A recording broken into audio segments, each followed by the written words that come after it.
حالا ما در مرکز شهر پراگا پایتخت جمهوری چک قرار داریم که میدان واعظلاف نام دارد و در اینجا یک گروهی که خود را احمق مینامند حاضر هستند که شیم‌های خود را بدر کرده و بعداً توسط مترو شهر پراگا حرکت کنند و باشندگان مترو، آنهایی که توسط مترو حرکت میکنند، آنها را به حیرت آورند. این گروه شام روز 13 ینور با پیروی از ساکنان شهرهای نیویورک، لندن، برلین و پاریس اقدامی سفر با مترو بدون شیم را تشکیل کردند. هدف این کار ما تنها خندانیدن و خرسند کردن آدمان است. مقامات ما را نه دستگیری میکنند و نه منع میکنند. تنها آدمان علاهیده آن چیزی را که دلشان میخواهد میکنند. نخستین فلش ماب سفری بشیم در مترو سال 2002 از شهر نیویورک امریکا آغاز شد. هر سال در نیمه اولی ماه ینور در شهرهای بزرگ جهان دایر می شود. بار چهارم است که در پراگ برگزار می شود. در فلش ماب امسال حدود 50 نفر جمع آمدند.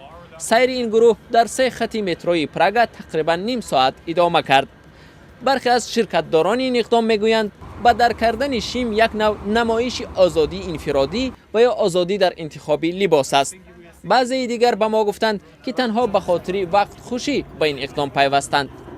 من تنها به خاطر دلخوشی در اینجا شرکت دارم، سبب دیگری نیست. معنای این اقدام خیلی عادی است، چون معنا ندارد. این تنها برای دلخوشی است و زیبایی‌اش هم در همین است.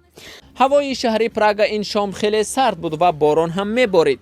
با وجود تا 0 پایین بودن حرارت به نظر می رسید این جوانان را چیزی ناراحت نمی کرد و خجالت هم نمی کشیدند. در آغاز وقتی شیمت را بدر میکنی اندکی سرد است، اما بعد از چند لحظه بدن عادت میکند و همش خوب می شود.